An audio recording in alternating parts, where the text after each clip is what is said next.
Hi, welcome to Richard Kabili YouTube channel, and for today's tutorial, I will be teaching you on how to turn on and off interactable group sound and voiceover on iPhone X. But first, kindly subscribe to this channel and don't forget to hit the subscribe button and the bell to notify you for the new updates. And let's start.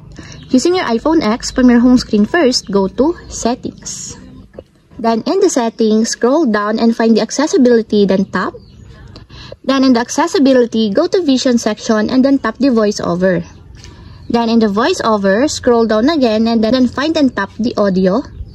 Then in the Audio, tap the Sounds and Haptics. Then after that, in this part, scroll down and go to Interaction section and then tap the Interactable group. Then in the Interactable group, find the sound, and as you will see, there's a switch button located on the side of it. Then all you have to do is just tap it to enable until it becomes green. And if you want to disable or turn off, just tap again the switch button just like this. And that's it. We have successfully turned on and off interactable group sound and voiceover on iPhone X. If you have a question, get a comment down below and don't forget to hit the subscribe button and the bell to notify you for the new updates. And thank you for watching!